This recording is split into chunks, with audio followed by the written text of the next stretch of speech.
পৃথিবীতে আল্লাহ তাআলা অনেক মহিয়সী নারী পাঠিয়েছেন, জান্নাতি নারী পাঠিয়েছেন, অনেক উত্তম নারী পাঠিয়েছেন। তবে ইমানের পরীক্ষার ক্ষেত্রে, ইমানের পরীক্ষা, এই পরীক্ষাতে সবচেয়ে বেশি যিনি আগিয়ে, সবচেয়ে যিনি বেশি উঁচু লেভেলের মানুষ, উঁচু লেভেলের নারী, তার নাম হচ্ছে আসিয়া রাদিয়াল্লাহু তাআলা আনহা। নামটা কি? বিবি আসিয়া। ইনি এমন একজন নারী ছিলেন, নবী করিম সাল্লাল্লাহু আলাইহি ওয়াসাল্লাম একবার মাটিতে রেখা টানলেন, রেখা, 4টা রেখা। বললেন কয়টা রেখা? 4টা রেখা। বললেন সাহাবা একরাম দেখে, সাহাবা একরাম বলো এটা কি? সাহাবা একরাম বলো ইয়া রাসূলুল্লাহ ওয়াল্লাহু ওয়া রাসূলুহু আ'লাম, আল্লাহ এবং তার নবী ভালো জানেন, আমরা বলতে পারবো না। নবীজি বলেন ওদের 4জন নারীর নকশা আঁকলাম। এক হচ্ছে খাদিজাতুল কুবরা রাদিয়াল্লাহু তাআলা আনহা, 2 নম্বর হচ্ছে আম্মা জান আয়েশা রাদিয়াল্লাহু তাআলা আনহা, 3 নম্বর হচ্ছে ফাতিমা রাদিয়াল্লাহু তাআলা আনহা, 4 নম্বর হচ্ছে আসিয়া রাদিয়াল্লাহু তাআলা আনহা। এরা হচ্ছে পৃথিবীর 4জন শ্রেষ্ঠ নারী, যাদের প্রশংসা আল্লাহ নিজেই করেছে। সুবহানাল্লাহ পড়ে। তাহলে মোট কয়জন নারী আছে? এর মাঝে আসিয়া রাদিয়াল্লাহু তাআলা আনহার নামটা নবীজি বলেছেন কি বলেন নাই? বলেছেন। তাহলে বোঝা গেল আসিয়া রাদিয়াল্লাহু তাআলা আনহার সম্মানিত হচ্ছে অনেক বেশি, অনেক higher level of status belong করে। এই জন্য আজকে আমরা তার জীবনী নিয়ে কথা বলব। শোনেন, পৃথিবীতে কিছু কিছু নারী পুণ্য অর্জন করেছে। পুরুষদের মাঝে অনেক পুরুষ জীবনে ইমানের পরীক্ষা দিয়েছে, অনেক নেকি অর্জন করেছে, ইসলামের জন্য স্যাক্রিফাইস করেছে, আল্লাহর জন্য স্যাক্রিফাইস করেছে। তবে ইমানের পরীক্ষায় আমি আগেও বলেছি, আবারও বলছি, ইমানকে প্রমাণ করার ক্ষেত্রে সবচেয়েতে একজন নারী বেশি আগিয়ে, বেশি এগিয়ে। তার নাম কি বলেন তো? হচ্ছে, বলেন নামটা কি? আসিয়া রাদিয়াল্লাহু তাআলা আনহা। মনে রাখবেন, আসিয়া হচ্ছে ফেরাউনের স্ত্রী। ফেরাউনের নাম শুনছেন আপনারা সবাই? মিশরের 2nd রামসিস ছিল তিনি। তো সে ছিল তৎকালীন সময়ের সবচেয়ে বদমাইশ, জালেম, এবং তার শানে তিনি বলাটা আসলে যায় না। সে হচ্ছে সবচেয়ে জালেম শাসক ছিল ফেরাউন। মূলত ফেরাউন কোনো ব্যক্তির নাম নয়, এটা আমরা মনে করি এটা ব্যক্তির নাম। মনে রাখবেন, ফেরাউন কোনো ব্যক্তির নাম না। তৎকালীন সময়ে মিশরে যেই গভর্নর হতো, যেই প্রধানমন্ত্রী হতো, তার নাম থাকতো ফেরাউন। তবে এই ফেরাউনের নাম সবচেয়ে বেশি হাইলাইট কেন? কারণ এর কথা কোরআনে আছে। এই সবচেয়ে বেশি জালেম ছিল। এই ফেরাউন মুসা আলাইহিস সালামকে কষ্ট দিয়েছে, আসিয়াকে কষ্ট দিয়েছে। এটা হচ্ছে সেই ফেরাউন। তাহলে বোঝা গেল ফেরাউন কোনো ব্যক্তির নাম নয়, বরং তৎকালীন সময় মিশরের যেই গভর্নর হতো তার নাম হতো কি? আওয়াজ নাই, বলার নাম ছিল কি? ফেরাউন। তাহলে ফেরাউন কোনো ব্যক্তির নাম নয়। প্রিয় ভাইয়েরা, মনে রাখবেন, যার স্বামী বড়লোক হয়, যার ছেলে বড়লোক হয়, যেই মেয়ের বাপ বড়লোক হয়, এদের ইগো সমস্যা হয়। কথা ঠিক আছে না যুবক ভাইরা? বলো। বাপের টাকা বেশি হলে মেয়েদের ভাবের কোনো অভাব নাই। তো দেখেন, ফেরাউন তৎকালীন সময়ের প্রধানমন্ত্রী। আমাদের দেশের প্রধানমন্ত্রীর নাম কি? শেখ হাসিনা। তৎকালীন সময়ের নাম কি ছিল? ফেরাউন, 2nd রামসিস। তো বিবি আসিয়া প্রধানমন্ত্রীর স্ত্রী, গভর্নরের স্ত্রী, তবুও তার আচার আচরণ, ভালোবাসা, ব্যবহার এতটা সুন্দর ছিল, কখনো তার ব্যবহারে অহংকার প্রকাশ পেত না। সুবহানাল্লাহ পড়ে।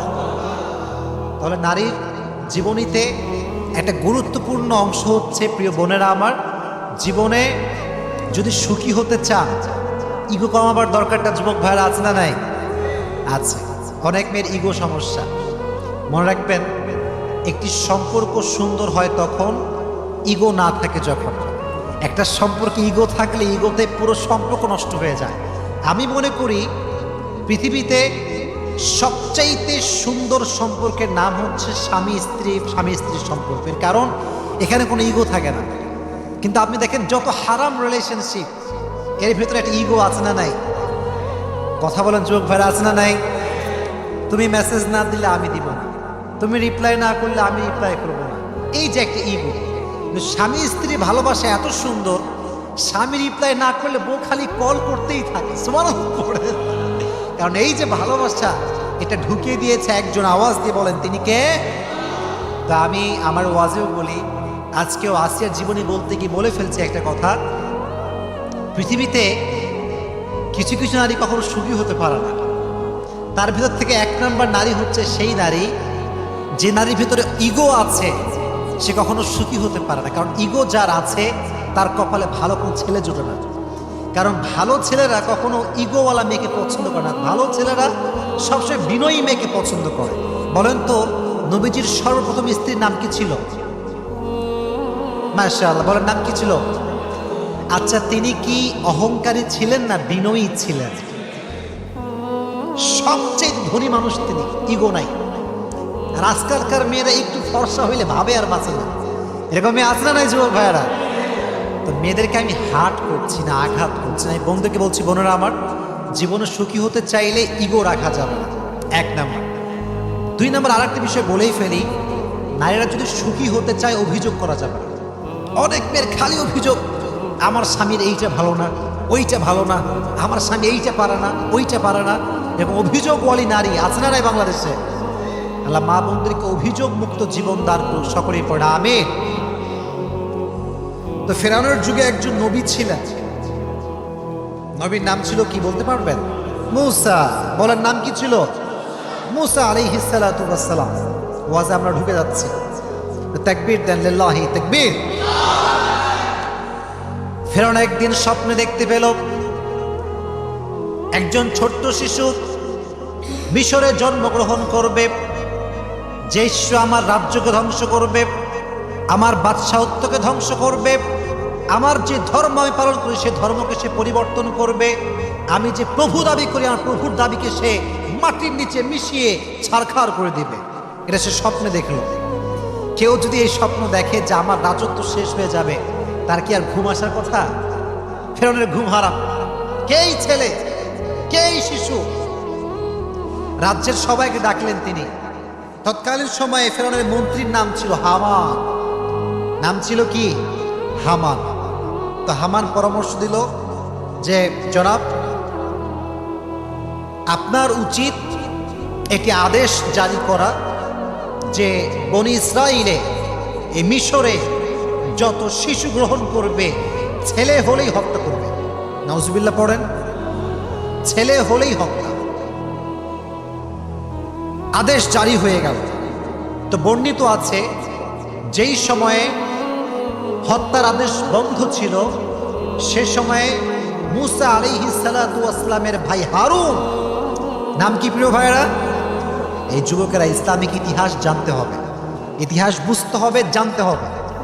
আমার পুরো রিসার্চ আমি তোমাদেরকে আধা ঘন্টায় শেয়ার করছি। যারা তোমরা আছো যুবকেরা, অনেকে কলেজে পড়ো, তোমরা স্কুলে পড়ো, অনেকে কম ধারণা আছে বিষয়গুলোতে, ভালো করে বুঝবা। ফেরাউন যে সময়ে ছিলেন বাদশাহ, এই মাইকে প্রবলেম হয়েছে, সাউন্ডটা ঠিক করে দাও একটু। আচ্ছা, যেটা বলছিলাম, তো সেই যুগে ফেরাউনের যুগে একজন নবী, সে নবীর নাম ছিল কি? মূসা। এইদিকে তাকান, নবীর নাম ছিল কি? মূসা। নবীর আরেকজন ভাই ছিল, ভাইয়ের নাম ছিল কি? হারুন আলাইহিস সালাতু ওয়াস সালাম। তো যখন হারুন আলাইহিস সালাতু ওয়াস সালাম জন্মগ্রহণ করেন তখন হত্যার আদেশ বন্ধ ছিল, কিন্তু মূসা আলাইহিস সালাতু ওয়াস সালাম যখন জন্মগ্রহণ করেন তখন হত্যার আদেশটা জারি ছিল। তো মূসা আলাইহিস সালাতু ওয়াস সালামের আম্মাজান বড় ভয় পেলেন যে আহা, যদি আমার সন্তানকে হত্যা করে তাহলে আমার কি হতে পারে, তাহলে আমার কি অবস্থা হতে পারে। তিনি অনেক ভীতু হয়ে গেলেন, অনেক ভয় পেলেন যে আমার কি হতে পারে। তখন তিনি যে কাজটি করলেন সেটি হচ্ছে ওনার সন্তানকে তিনি গোপনে লালন পালন শুরু করলেন, গোপনে, কেউ জানতো না। একটা বাচ্চা যে জন্মগ্রহণ করেছে তার ঘরে কারো কোনো খবরই ছিল না, তবুও ভেতরে একটা ভয়, ফেরাউন যদি জানতে পারে, যদি লিক হয়ে যায়, খবর হয়ে যায়, তাহলে আমার কি হবে। তো আল্লাহ তাআলা আদেশ করলেন যে হে মূসার মা, কথা কি বোঝা যায় যুবক ভাইয়েরা? বলেন কথা বোঝা যায়? যায় যায় তাকবীর দেন, লিল্লাহি তাকবীর।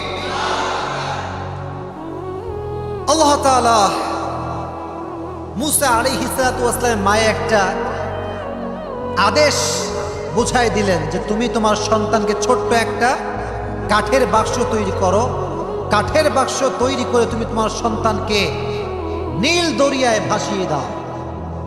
তো যখন আল্লাহ তাআলা আদেশ করলেন তখন তিনি তাই করলেন। ছোট্ট একটা বাক্সতে মুসা আলাইহিস সালাতু ওয়াস সালামকে বন্দি করলেন, বন্দি বলতে রাখলেন, এবং তাকে তিনি ভাসিয়ে দিলেন।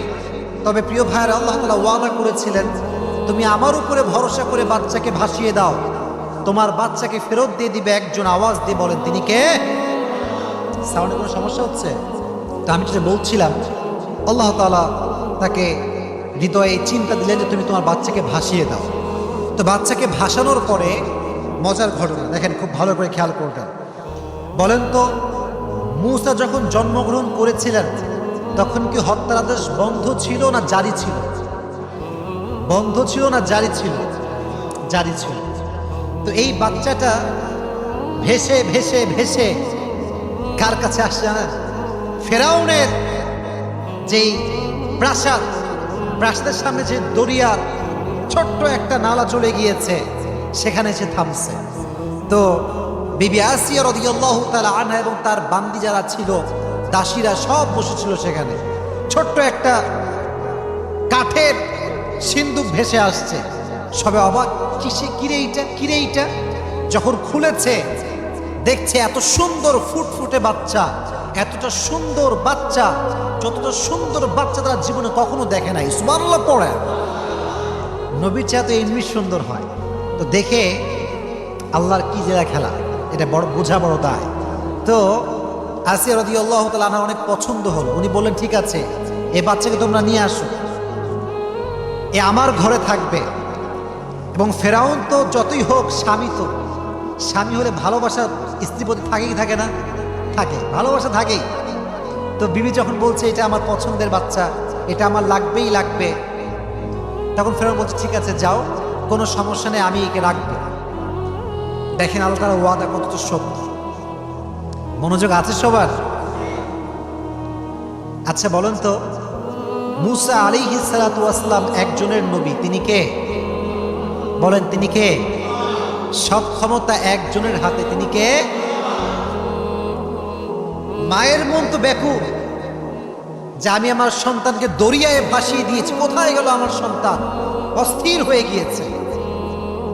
ওয়াসবাহা ফুআদু উম্মি মূসা ইন কাদাত লাতুবদি বিহি লাউলা আরবাতনা আলা কুলুবিহি লিতাকুনা মিনাল মুমিনিন।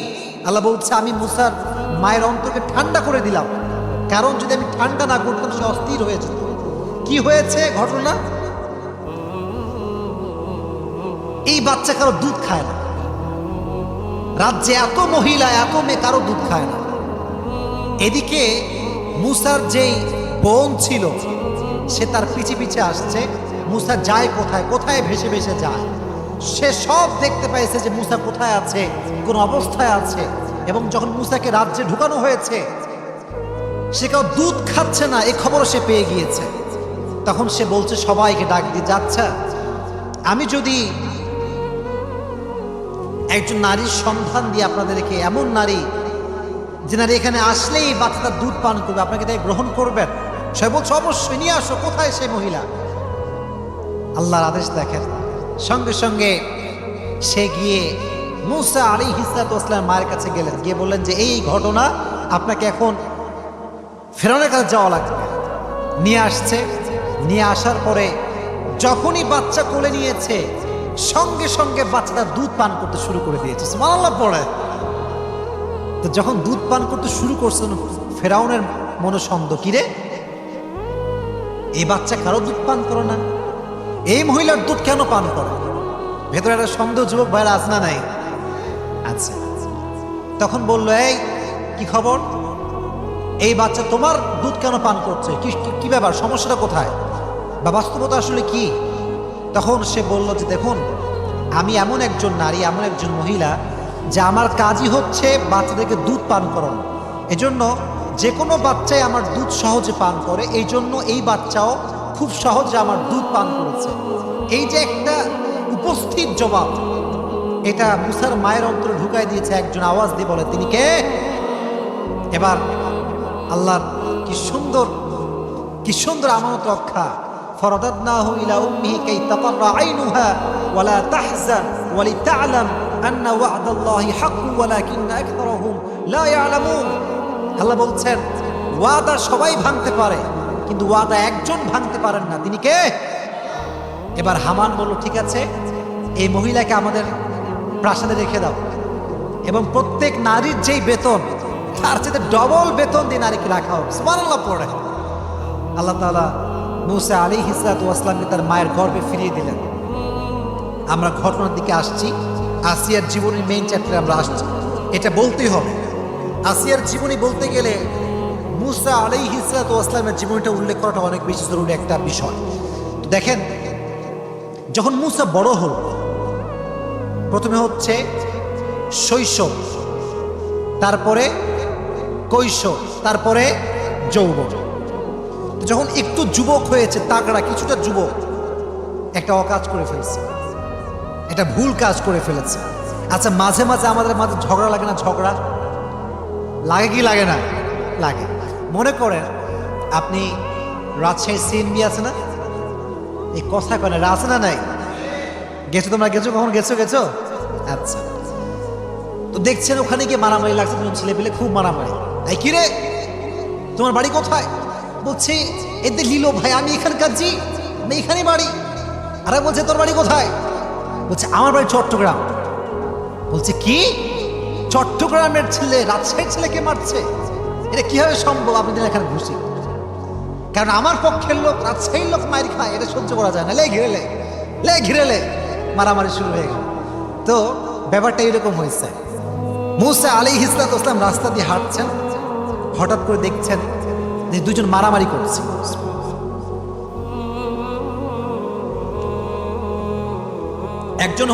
একজন হচ্ছে মূসা আলাইহিস সালাতু ওয়াস সালামের বংশের লোক, আরেকজন হচ্ছে বাহিরের লোক। তো মূসা তার পক্ষের লোকের মানে পক্ষ নিতে গিয়ে এমন একটা ঘুষি মারছে ওই লোককে, এক ঘুষিতে জায়গায় শেষ, মরে গেছে, জায়গাতেই ডেথ, স্পট ডেথ। এখন বলেন তো, হত্যা করলে একটা রাষ্ট্রীয়ভাবে শাস্তি আছে না নাই? সে মারা গিয়েছে। এই খবর আসে ফেরাউনের কানে। ফেরাউন বলছে কি, এত বড় সাহস, হত্যা করে ফেলেছে, ধরো। মুসাই কোথায়? মুসা এখন আসিয়া রাদিয়াল্লাহু তাআলা অনেক চিন্তিত, কারণ সে তো আমার সন্তানের মতো, তাকে যদি হত্যা করা হয় মা হিসেবে ভিতরে একটা কষ্ট আছে না নাই? কষ্ট পাবে। তো বললেন যে ঠিক আছে, আমার রাজ্যের একজন লোক দরকার যে মূসাকে এই পেগাম দিবে যে মূসা যেন রাষ্ট্রের এই প্রাসাদে আর ফিরে না আসে। তখন তার একজন লোক ছিলেন, বিশেষ লোক, তাকে তিনি পাঠালেন মূসার কাছে।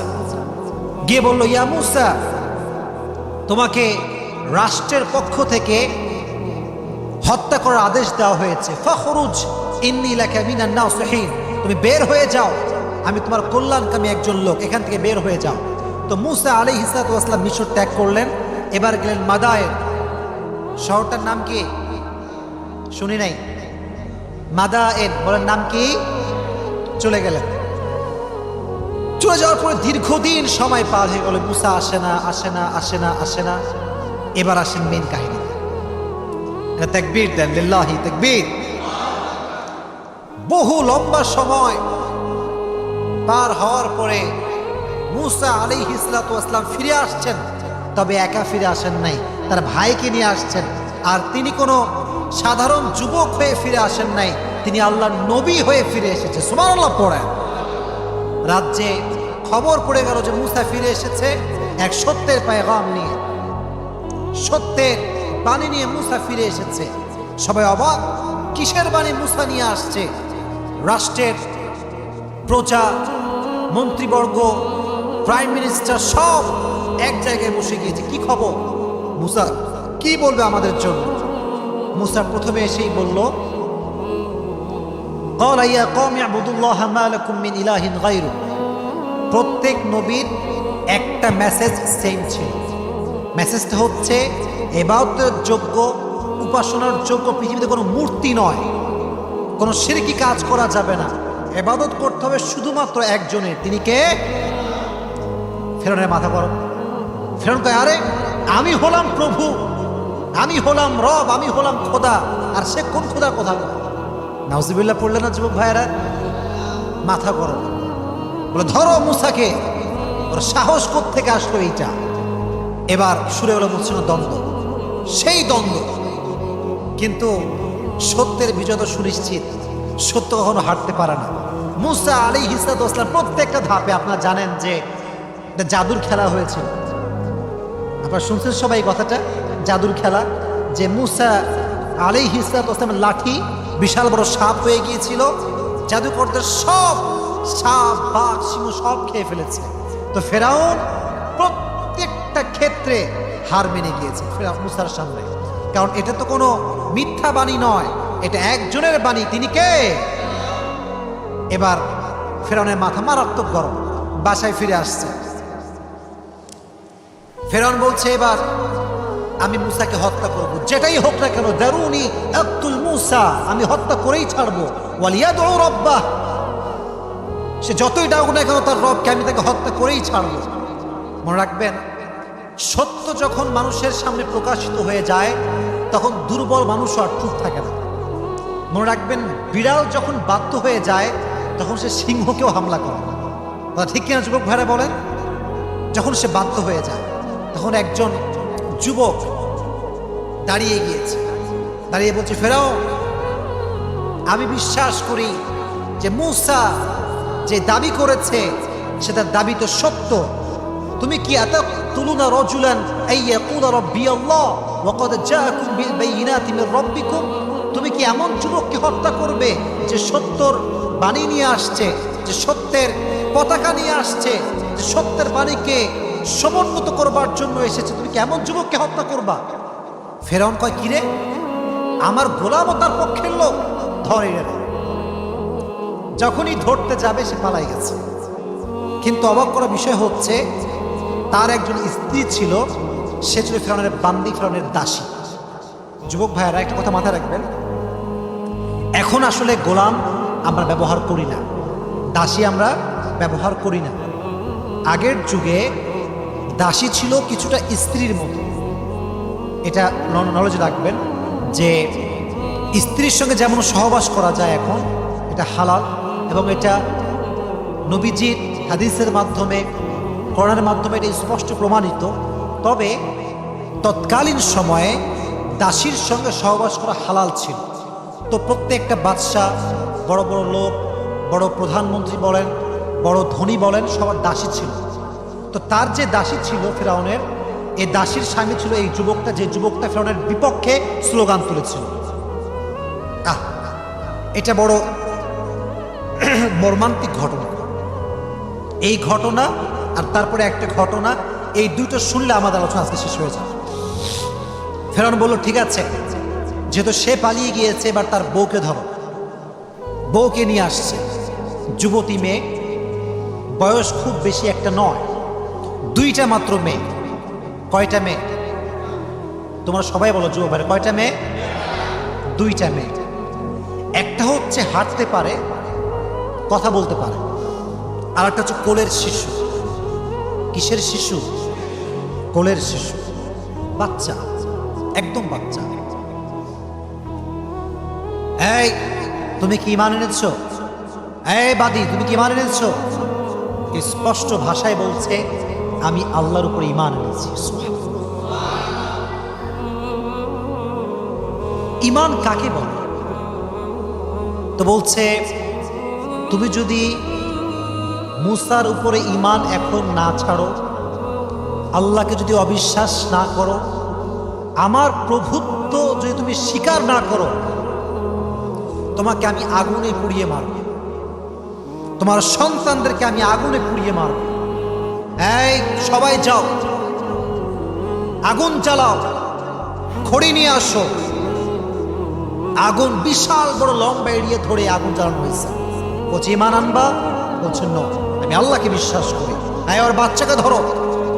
ঠাস করে, যে বড় মেয়েটা ছিল, বেশি বড় না, ছোট্ট, তবে কথাও বলতে পারে, হাঁটতেও পারে, অবুঝ শিশু, ধরে টেনে হিচে নিয়ে যাচ্ছে। ফেরাউন বলছে, তুমি জাস্ট এই কথা বলো, তুমি আমাকে বিশ্বাস করে প্রভু হিসেবে তোমার মেয়েকে ছেড়ে দেবে। কিচ্ছু বলছে না, চুপচাপ। আপনি বোঝেন ঈমান কাকে বলে? ইমান কাকে? টেনে হিচড়ে বাচ্চাকে নিয়ে গিয়ে ঠাস করে জ্বলন্ত আগুনে ফেলে দিচ্ছে। যেমন ভাবে আমরা পেঁয়াজি ভাজি, আলুর চপ ভাজি, গরম চুলার উপরে যখন তেল দিয়ে পেঁয়াজ যখন ফেলা হয়, ঠাস করে একদম ভাজা হয়ে আমাদের সামনে, চোখের সামনে ভেসে ওঠে। মেয়েটার পুরো গায়ের রক্ত গোস্ত আগুনে ফেলার সঙ্গে সঙ্গে পুড়ে ছারখার হয়ে বিচ্ছিন্ন হয়ে গিয়েছে। মা তার চোখের সামনে সব দেখছে, সব দেখছে। যদি একবার বলে তোমাকে আমি বিশ্বাস করি, প্রভু হিসেবে বিশ্বাস করি, সব মাফ পেয়ে যাবে, বলছে চুপচাপ। প্রথম মেয়েকে শেষ, জ্বালিয়ে পুড়িয়ে ছারখার। এবার ছোট্ট বাচ্চা, কোলের শিশু, মা কোলে নিয়ে আছে। এবার বাচ্চাকে নেওয়া হয়েছে। কোলের শিশু তো কিছুই বোঝে না, ও তো মামাও চিৎকার করতে পারে না, খালি ম্যা ম্যা করছে, ম্যা ম্যা করছে। আর মায়ের হৃদয়টা ভেঙে চুরে চূর্ণ বিচূর্ণ হয়ে যাচ্ছে। একদিকে ফেরাও, আর একদিকে আমার ইমান, আমি কোনটা বাঁচাবো? এবার তখন বাচ্চাকে নিয়ে যখন আগুনে ফেলেছে ছোট্ট শিশুকে, পুড়ে ছারখার হয়ে গিয়েছে। মায়ের হৃদয়টা ভেঙে চুরে চূর্ণ বিচূর্ণ হয়ে গিয়েছে। চোখের অশ্রু শুকিয়ে গিয়েছে, কাঁদতেও পারছে না, ভেঙে চুরে চূর্ণ বিচূর্ণ হয়ে গিয়েছে। আল্লাহ বলছে, জিবরাইল, মায়ের চোখের পর্দা হটিয়ে দাও। চোখ খুলে গেল, দেখতে পেল তার সন্তান মারা যাচ্ছে, মেয়ের রুহুটা কবজ হচ্ছে, বের হচ্ছে। সচক্ষে মেয়েকে দেখতে পাওয়া শুরু করেছে। তার মেয়ে ডাক দিয়ে বলছে, আম্মা জান, টেনশন করবেন না, ওয়ালা তাখাফ ওয়ালা তাহজান, আমরা অচিরেই জান্নাতে একসঙ্গে সাক্ষাৎ করব। সুবহানাল্লাহ। আল্লাহ সাক্ষাৎ করাই দিলেন মেয়ের সঙ্গে। তো যখন দুই মেয়ে শেষ আগুনে পুড়ে, এবার বান্দির পালা। বান্দিকে একদম ধরে টেনে হিচড়ে আগুনের দিকে নিচ্ছে। যখন আগুনের দিকে নিবে, বলছে থামো থামো থামো, একটু থামো, কেফ কেফ কেফ, একটু থামো, ওয়েট এ মিনিট, আমি একটা কথা বলবো, একটা আবদার আছে। ফেরাউন বলছে, কি আবদার বলো? বলছে যে আমি যখন পুড়ে যাব, আমার হাড্ডি আর আমার দুই মেয়ের যে হাড্ডি আছে, এই তিনটাকে তোমরা এক জায়গায় দাফন করবে, একই কবরে দাফন করবা। ফেরাউন বলল, ঠিক আছে যাও, তোমার এই আবদারটা রাখা হলো। যখন মাকে জ্বালিয়ে পুড়িয়ে ছারখার করে দেওয়া হলো, মায়ের হাড্ডি দাফন করা হলো সন্তানের হাড্ডির সঙ্গে। 2000 বছর, হাদিস থেকে বলছি, 2000 বছর পরে নবীজি মেরাজে গেলেন। বাইতুল মাকদাস থেকে যখন তিনি উপরে উঠবেন, জান্নাতের সুঘ্রাণ ভেসে আসছে, জান্নাতের সুগন্ধি ভেসে আসছে। নবীজি বলছেন, এই সুগন্ধি কোত্থেকে আসছে ইয়া জিবরাইল? জিবরাইল বলছে, নবী হে, 2000 বছর আগে ফেরাউনের বাদীকে হত্যা করা হয়েছে আগুনে পুড়িয়ে, তার সন্তান সহ। ওই যে তাদেরকে দাফন করা হয়েছে যে মাটিতে, সে মাটির থেকে আজ অব্দি জান্নাতের সুঘ্রাণ ভেসে আসছে। সুবহানাল্লাহ পড়ে। ইমান কাকে বলে? ইমান হারায় যখন তারা এভাবে মারা গেল, আসিয়া চোখের সামনে সব দেখতে পেয়েছে। আসিয়া আলাইহিস সালাতু ওয়াস সালাম দেখার সঙ্গে সঙ্গে প্রকাশ্যে ইমান এনেছে যে আমি আজ থেকে ঘোষণা করলাম, আমার রব একজন, আমার প্রভু একজন, আমার স্রষ্টা একজন। আওয়াজ দিয়ে বলেন, তিনি কে? ইমান কাকে বলে? ইমান কাকে বলে? তো আসে যখন ইমান আনছে, ফেরাউনের মাথা গরম। হ্যাঁ, তুমি আমার বউ, তুমি আমাকে প্রভু হিসেবে মানবা না? এটা কেমন করে সম্ভব? আসিকে ধরো, আটক করো। শুরু হলো নির্যাতন, জেলখানায় প্রথমে বন্দী করা হলো। আসি ইমান আনা। 2 নম্বরে তার, দেখেন এদিকে তাকান, জুলুম কাকে বলে দেখেন। একটা কাঠ আনা হলো, কাঠ, কাঠ চেনেন না আপনারা সবাই? কাঠ, কাঠ নিয়ে আসছে, কাঠে প্যারেক ঢুকাইছে, প্যারেক। এদিকে তাকান, প্যারেকের 2টা মাথা থাকে, একটা হচ্ছে আগা আর একটা হচ্ছে গোড়া। দেখবেন যে আগাটা একদম চিকন, খেয়াল করছেন? আগাটা কেমন হয় ভাই? চিকন না হলে তো ঢুকবে না, চিকন হয় দেখবেন। আর উপরেরটা ওটা একটু মোটা হয়। তো প্রত্যেকটা কাঠে প্যারেক ঢুকাইছে, প্যারেক। প্যারেকের আগা যখন বের হয়েছে, হালকা করে বের করছে, প্রত্যেকটা কাঁটা এভাবে বের হয়ে আছে, কাঠের ভেতর থেকে এভাবে ঢুকে। কথা কি বোঝা যায় আমার? যাচ্ছে যাচ্ছে, বোঝা যাচ্ছে? এই কাঠের উপরে আসিয়া তো মেয়ে মানুষ, আমরা জানি যে মেয়ে মানুষের শরীরের চামড়া জেনুইনলি অনেক নরম হয়, পুরুষদের চামড়া মোটামুটি শক্ত হয়, আর জিম করলে আরও শক্ত হয়, কিন্তু মেয়েদের চামড়া এমনিতে নরম হয়। তো আসিয়াকে ধরে বেঁধে এই কাঁটাযুক্ত কাঠে শোয়াই দেওয়া হয়েছে। কি বর্বরতা, কি নির্যাতন, কি নির্যাতন, কি জুলুম! ইমান আনবি না, মানে ইমান আনতে হবে তোকে আমার উপর, তো রবকে তুই বিশ্বাস করতে পারবি না। আসিয়া তবুও ইমান ছাড়ে নাই। এবার আসিয়াকে বের করা হয়েছে, আগুনের তাপ লেলিহান শেখা তার পিঠে ছ্যাঁক দেওয়া হয়েছে। এরকম অনেক জুলুমের কথা আমরা শুনতে পেয়েছি, আমরা পড়েছি। সব কথা আমি বলতে চাচ্ছি না এবং আমি বলবো না। সর্বশেষ যতটা জুলুম করা হয় ততটা ইমান বাড়ে, যতবার জুলুম করে ততবার আসিয়া পড়ছে লা ইলাহা ইল্লাল্লাহ মুহাম্মাদুর রাসূলুল্লাহ সাল্লাল্লাহু আলাইহি ওয়াসাল্লাম, ইমান ছাড়া।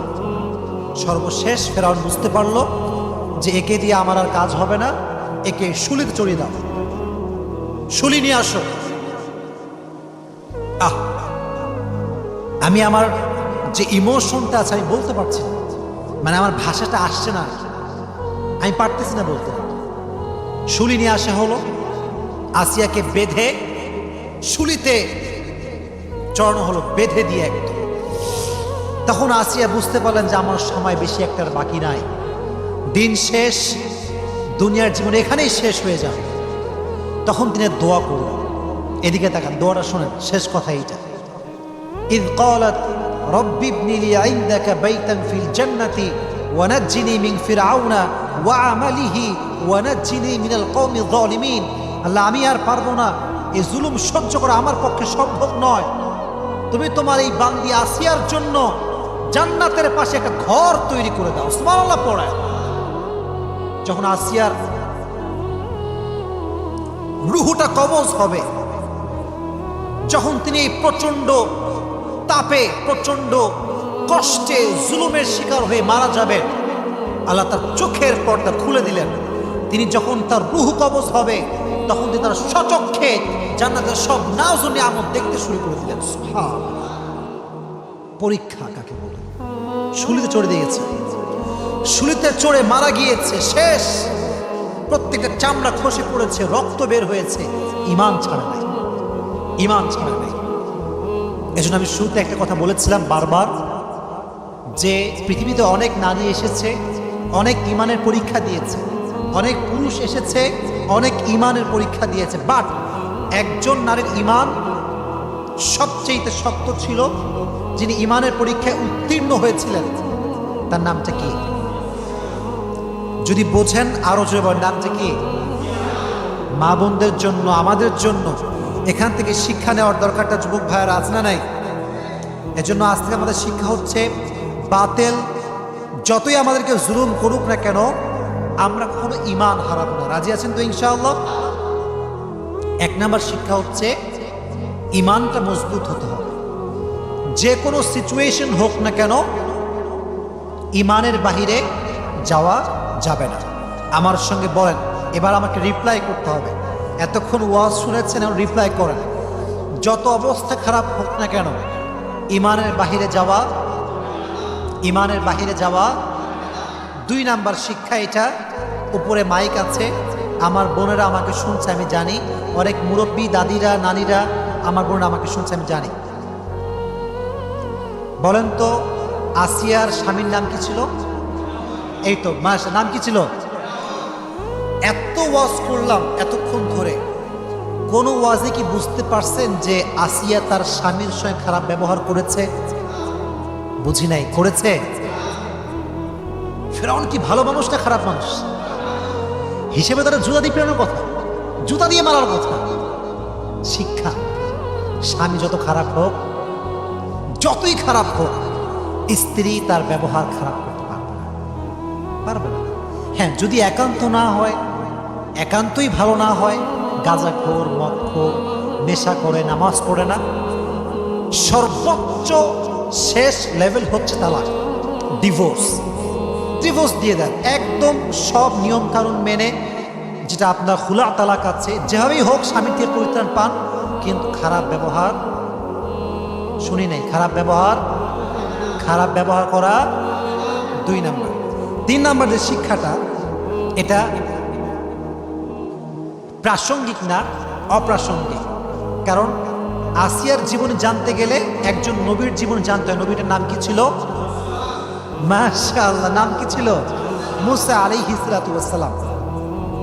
এই যুবকরা হতাশ, আমরা অনেকেই হতাশ, যারে চাইছে আসে না কেন।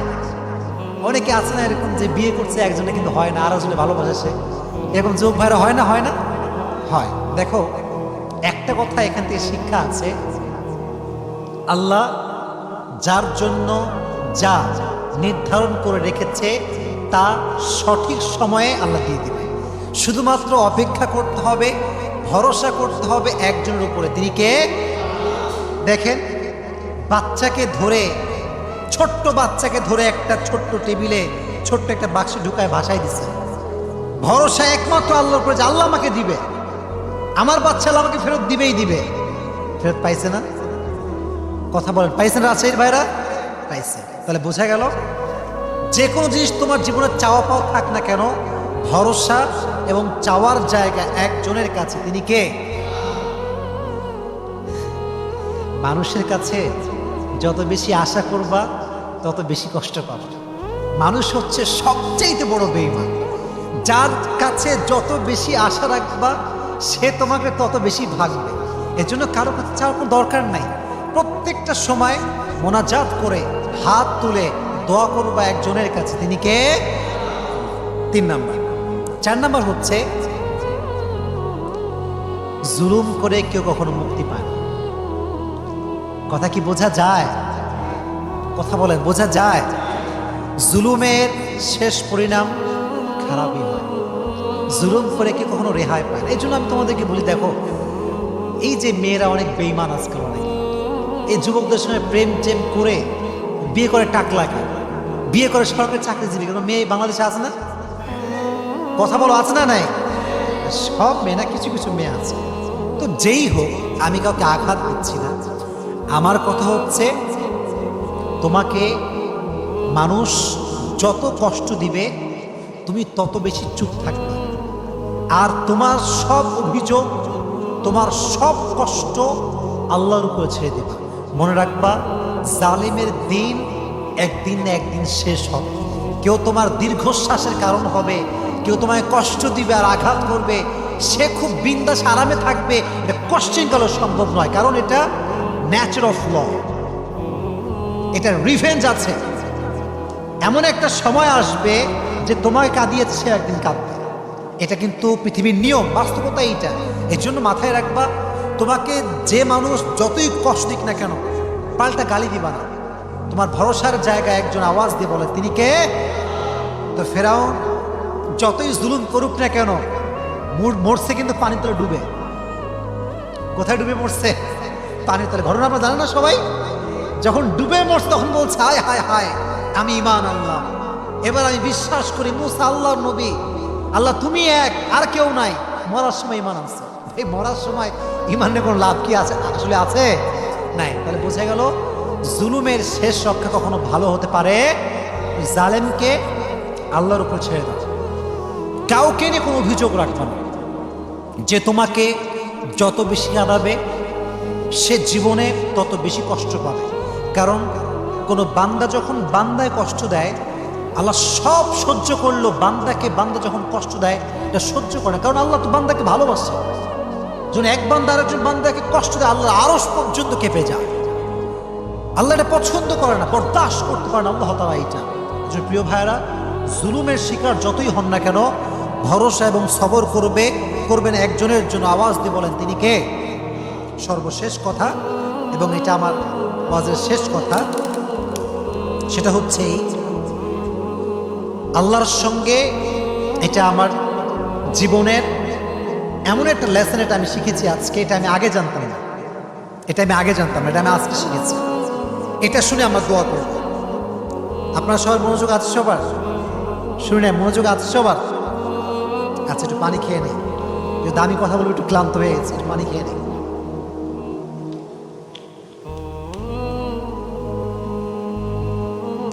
আচ্ছা, আমরা সবাই আল্লাহকে ভালোবাসি তো? বলেন ভালোবাসি তো? বলেন ইনশাআল্লাহ ভালোবেসে যাবো ইনশাআল্লাহ। মনে রাখবেন, ভালোবাসা এটাকে উর্দুতে বলা হয় মোহাব্বত। এটাকে বলা হয় কি? সবাই বলেন, আবার বলেন। আচ্ছা, এই ভালোবাসার আর একটা ওয়ার্ড আছে, এটাকে বলা হয় উর্দুতে ইশক। এটা কি বলেন দেখি? ইশক। মোহাব্বত মানেও ভালোবাসা, ইশক মানেও ভালোবাসা। তবে আল্লাহকে মোহাব্বত করলে হবে না, আল্লাহর সঙ্গে ইশক করতে হবে। কি করতে হবে? মোহাব্বত না ইশক? ইশক। এবার শোনেন, मोहब्बत काके बोला? मैं आपसे सुनছিলাম, मोहब्बत एक ऐसा चीज है, जब कोई किसी को मोहब्बत करता है तो उसका भी ख्याल होता है, अपना भी ख्याल होता है। लेकिन इश्क एक ऐसा चीज है, जब कोई किसी से इश्क करता है तो अपना ख्याल नहीं रहता, सिर्फ उसका ख्याल रहता है। ভালোবাসা হচ্ছে এমন জিনিস, যখন কেউ কাউকে ভালোবাসে তখন শুধুমাত্র তারও খেয়াল থাকে এবং যে তাকে ভালোবাসে তারও খেয়াল থাকে, উভয়ের খেয়াল থাকে। কিন্তু ইশক এমন একটা জিনিস, যখন কেউ কাউকে ইশক করে ফেলে তখন সে নিজেকে ভুলে যায়, শুধু তার খেয়াল থাকে যাকে সে ভালোবাসে। এজন্য আসিয়া আলাইহিস সালাম যখন সূর্যে মারা যাচ্ছেন, শেষ জীবনের শেষ লগ্নে আছেন, নিজের দিকে খেয়াল করেন নাই, ভেবেছেন এক সত্তার কথা। আওয়াজ দিয়ে বলেন, তিনি কে? দিস ইজ কল্ড ইশক, দিস ইজ নট মোহাব্বত। এটা ভালোবাসা না, এটা হচ্ছে ইশক। ইশক মানে হচ্ছে আমি যাকে ভালোবাসবো শুধু তাকে নিয়ে ভাববো, দুনিয়ার মানুষ কি ভাবলো, কে গালি দিল, কে ক্রিটিসাইজ করলো, দেখার সময় আমার কাছে না। এই যে দেখেন আমার মুখে, এটা কি ভাই?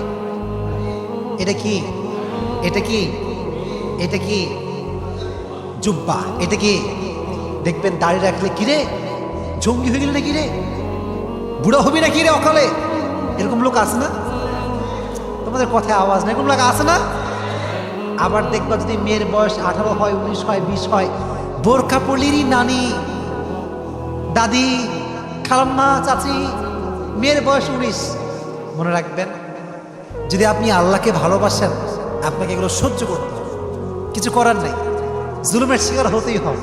এই জন্য আমি সবসময় বলি, আল্লাহকে ভালো তো বাসবেন, তবে এটা কি মোহাব্বত হবে না ইশক হবে? পেছনে ভাইরা কথা করা, শেষ কথা বলেন না, মোহাব্বত হবে না ইশক হবে? আল্লাহ সবাইকে এটা আমল করার তৌফিক দান করুন, সকলেই পড়া আমিন। আমরা যা যা শুনেছি, যতটুকু শুনেছি, আল্লাহ সবাইকে এটা মানা, বোঝা এবং আমল করার তৌফিক দান করুন, সকলেই পড়া আমিন।